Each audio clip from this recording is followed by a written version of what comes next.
the Word of God now. Good morning, good afternoon, good evening, wherever you are right now. I am here again, your servant, Jekon, as the witness of God, sharing the Word from the book of Psalm, chapter 115. Thank you for coming po sa inyong lahat dyan.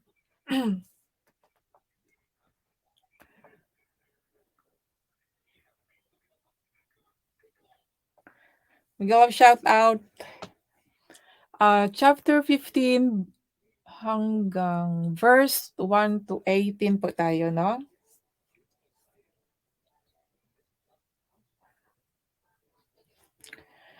Heavenly Father, thank you so much, Lord, for the strength that you give to me and fear without fear, no fear.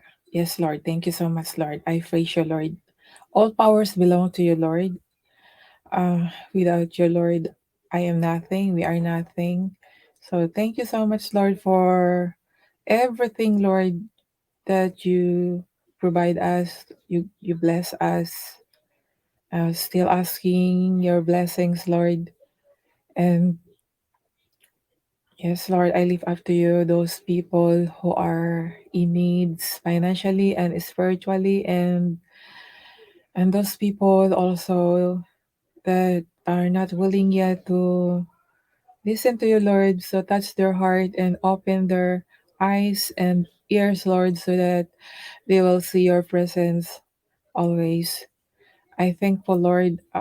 Yes, I never give up telling about you, and I always walang sawang pasasalamat, Lord. Thank you so much. In Jesus' name I pray. Amen. Salamat po sa inyo. Thank you po sa aking panauhin. Salamat. I'm going to read now in Tagalog. Ito, awit 115.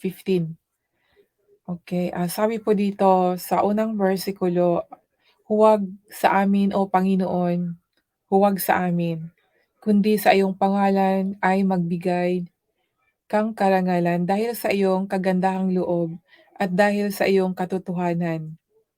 Bakit sasabihin ng mga bansa, saan nandoon ngayon ang kanilang Diyos? Ngunit ang aming Diyos ay nasa mga langit. Kanyang ginagawa ang kanyang ibigin. Ang kanilang mga Diyos-Diyosan ay pilak at ginto, yari ng mga kamay ng mga tao.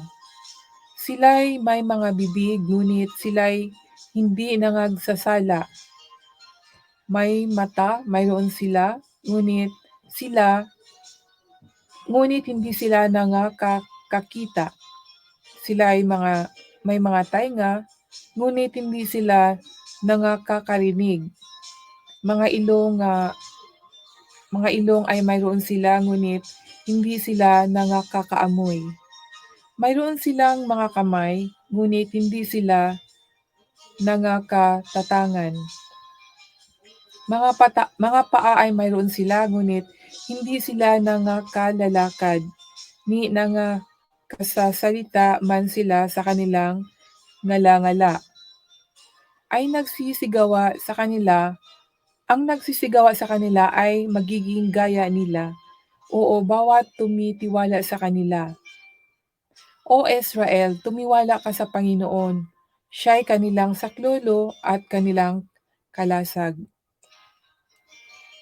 O sangbayanan ni Aaron, magsitiwala kayo sa Panginoon. Siya'y kanilang saklolo at kanilang kalasag. Kayong nangatatakot sa Panginoon, magsitiwala kayo sa Panginoon. Siya'y kanilang saklolo at kanilang kalasag. Inaalala tayo ng Panginoon. Kaniyang pagpapalain tayo.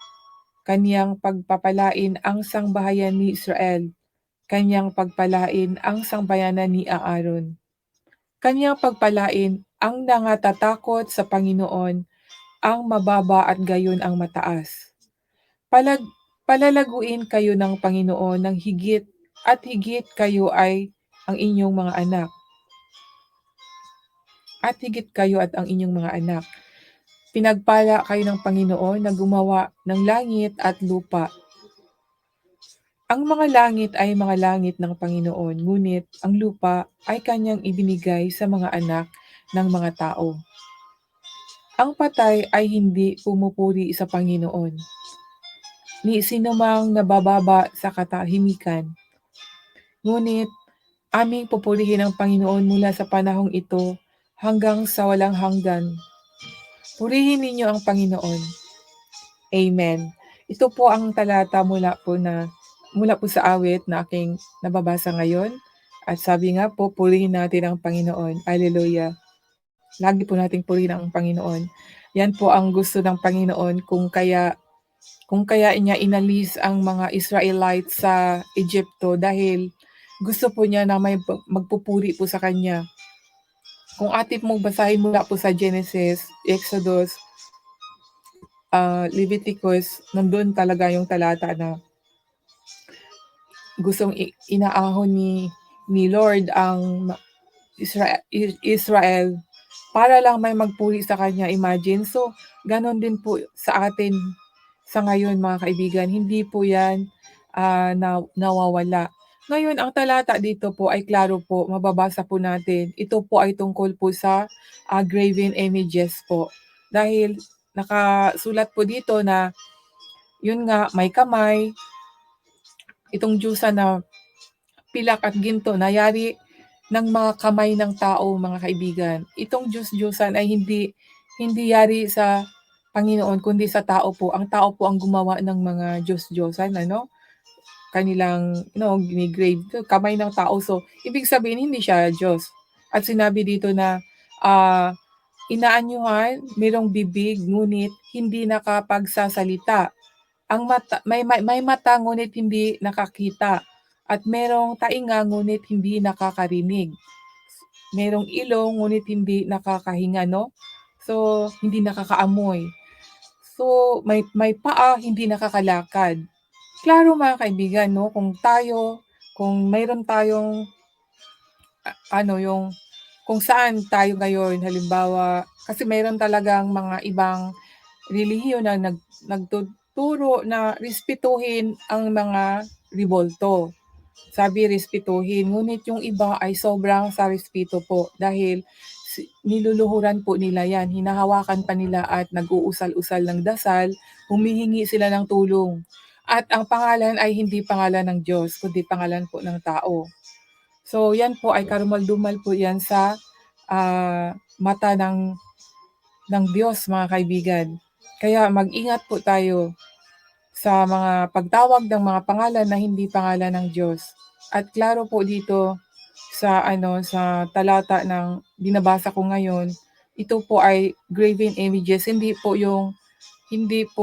mga agimat-agimat, kundi graven images po talaga ang tinutukoy dito. At ako mga kaibigan, bilang nagte-testimony, dati po akong lumuluhod sa mga graven images po, sa totoo lang. At ang halos lahat ata ng mga santos ay akin yang tinatawag at hinihingian ko yan ng tulong.